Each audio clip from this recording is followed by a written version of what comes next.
ሰላም እንዴት ናችሁ? መቅደላዊት ነኝ ከሀረማያ ዩኒቨርሲቲ። በአዲስ የዩቲዩብ ቻናል መጥቻለሁ። የዩቲዩብ ስያሜ ኔክስት ቻፕተር ይላል። እንግዲህ በዚህ የዩቲዩብ ቻናል ውስጥ የ12ኛ ክፍል ኤግዛም ፕሪፓሬሽን እና የፍሬሽማን ኮርሶችን ታገኛላችሁ። እንዲሁም የናቹራል ኮርሶች በሌሎች ጓደኞቼ ይሰራል። እኔ ደግሞ ሶሻሉን ይዤ አብረን እንቀጥላለን ማለት ነው። ፕሊዝ ሼር ኤንድ ሳብስክራይብ በማድረግ ላልደረሳቸው ሰዎች አድርሱላለሁ። ዛሬ ያመጣሁላችሁ የፍሬሽማን ሳይኮሎጂ ኮርስ ነው። ሌትስ ስታርት ፍሮም ዘ ዩኒት 1 the first unit essence of psychology ይላል። ግን essence of psychologyን ከማየታችን በፊት መጀመሪያ ሳይኮሎጂ አዲሳችሁም ስለሆነ ምንድነው ስለምን ያጠናል የሚለውንም በደንብ ብሪፍሊ እናያለን ማለት ነው። ሳይኮሎጂ ድራይቭ ፍሮም ቱ ግሪክ ወርድስ ሳይክ ኤንድ ሎጎስ። እንግዲህ ከሁለት የግሪክ ቃላት የመጣ ነው፣ ሳይክ እና ሎጎስ ማለት ነው። ሳይክ የምንለው ሪፈርስ ቱ ማይንድ ኦር ሳውል የምንለው ነገር፣ ይሄ ሊዳሰስ ሊጨበጥ የማይችል ነገር ነው። ያ ማለት መንፈስ፣ ህሊና የምንለውን ነገር ይወክላል ማለት ነው። ሎጎስ ደግሞ እንግዲህ በሁሉም ኮርሶች እንደምናውቀው ስተዲ ወይም ኖሎጂ ማለት ነው።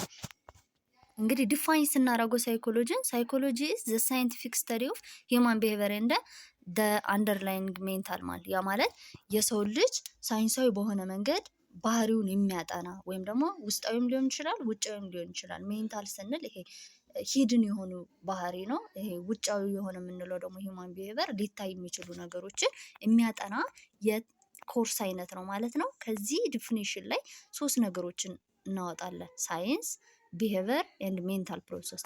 አንድ ባንድ ስናያቸው ሳይንስ ማለት ሳይኮሎጂ ዩዝስ ሳይንቲፊክ ሜተድ ቱ ስተዲ ቢሄቪየር ኤንድ ሜንታል ፕሮሰስ ኢን ሂውማን ኤንድ አኒማልስ። ያ ማለት ሳይኮሎጂ የሰው ልጅ ባህሪ ሲያጠና አርቢትራሪ በሆነ ወይ አይደለም፣ ሳይንቲፊክ ሜቶዶችን በመጠቀም ነው ማለት ነው። ቢሄቪየር ስንል ደግሞ ሪፈርስ ቱ ኦል አወር አውትዋርድ ኦር ኦቨርት አክሽን፣ ያ ማለት ሊታዩ የሚችሉ ነገሮች ለምሳሌ ቶኪንግ፣ ፋሻል ኤክስፕሬሽን፣ ሙመንት። የሰው ልጅ የውስጡን ስሜት ፋሻል ኤክስፕሬሽን ላይ ማንበብ እንችላለን። መናደዱን፣ መደሰቱ ምናምን፣ እነዚህ ቢሄቪየር እንላቸዋለን ማለት ነው። ሜንታል ፕሮሰስ ስንል ደግሞ ሪፈርስ ቱ ኦል ኢንተርናል ኦር ኮቨርት አክሽን፣ ድብቁ የሆነ ወይም ደግሞ ሂድን የሆነውን አክቲቪቲያችን የሚገልጽልን ነው ማለት ነው። ከዛ ቀጣይ ጎልስ ኦፍ ሳይኮሎጂ። እንግዲህ ሳይኮሎጂ ይሄ ነው ካልን አላማውስ ምንድን ነው? ይሄን ማጥናታችን ምንድን ነው ኢምፖርታንቱ ስንል 4 ነገሮችን በዋናነት እናያለን። ዲስክሪፕሽን፣ ኤክስፕላኔሽን፣ ፕሪዲክሽን እንደ ኮንትሮል ማለት ነው። እንግዲህ አንድ ባንድ ስናይ ዲስክሪፕሽን ማለት ኢት ኢንቮልቭስ ኦብዘርቪንግ ዘ ቢሄቪየር እንደ ኖቲስ ኤቭሪቲንግ አባውት ኢት። ያ ማለት ኦብዘርቭ የምናደርግበት ወይም ደግሞ ስለሆነ ነገር በደንብ በጥልቀት የምናውቅበት ጎልስ ኦፍ ሳይኮሎጂ ነው ማለት ነው። እንዲሁም ደግሞ እነዚህ የተቀመጡ 4 ኩዌሽኖችን ልንመልስበት የምንችል ጎል ነው ማለት ነው። የመጀመሪያው ዋትስ ሃፕኒንግ ነው። ምንድን ነው የተፈጠረው? ዌር ዳዝ ኢት ሃፕን፣ የት ነው የተፈጠረው? ቱ ሁም ዳዝ ኢት ሃፕን፣ ለማን ነው የተፈጠረው? እንደ ዘ ፎርዝ ዋን አንደር ዋት ሰርከምስታንስ ዳዝ ኢት ሲምስ ቱ ሃፕን፣ ምን አይነት ሲቹዌሽኖች ነበሩ? ለምሳሌ ዜር ሳምቲንግ ሃፕን ይደረጋል። ከዛ ማወቅ ስንፈልግ ምንድን ነው የተፈጠረው? የት ነው የተፈጠረው? እንደዚህ አይነት ነገሮችን የምንጠይቅበት የሳይኮሎጂ ጎል ዲስክሪፕሽን ብለን እንጠራዋለን ማለት ነው። ዘ ኔክስት ዋንስ ኤክስፕላኔሽን። እንግዲህ አንድ ነገር ከተፈጠረ ሪዝን ይኖረዋል። ያንን ኤክስፕላይናዊት የምናደርግበት የሳይኮሎጂ ጎል ደግሞ ኤክስፕላኔሽን ብለን እንጠራዋለን። ዋይ ኢትስ ሃፕኒንግ፣ ለምን ተፈጠረ? that means to find reason ማለት ነው።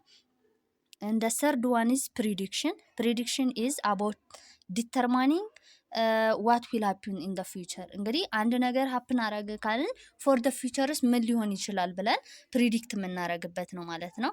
and the last one is control. how can it be changed? ሀፕን ካደረገ ያን ነገር እንዴት ነው ሞዲፋይ ማድረግ የምንችለው ወይም ደግሞ ቼንጅ ማድረግ የምንችለው ከአንዲዛይሬብል ዋን ቱ ዲዛይሬብል ማለት ነው። እዚህ ላይ 4ቱንም ጠቅልል አድርጎ የሚያስረዳችሁ አንድ ኤግዛምፕል ብሰጣችሁ እወዳለሁ። ለምሳሌ አንድ ልጅ በማትስ ሳብጀክት ውጤቷ ቀነሰ ብንል ዋትስ ሃፕኒንግ ካልን ውጤቷ መቀነሱ ነው ማለት ነው።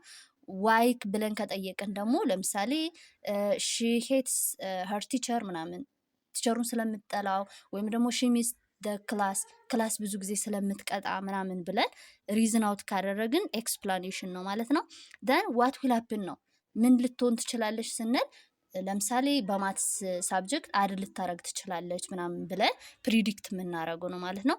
ኮንትሮል ስንል ደግሞ እንዴት ነው ሊቀየር የሚችለው ብለን የምናጠናበት ነው። ስለዚህ የሆነ ምክር በመሰጠት ወይም ደግሞ ከቲቸሩ ጋር በማግባባት ምናምን እንደገና እንድትወደው እናደርጋለን ምናምን የምንለው የጎልስ ኦፍ ሳይኮሎጂ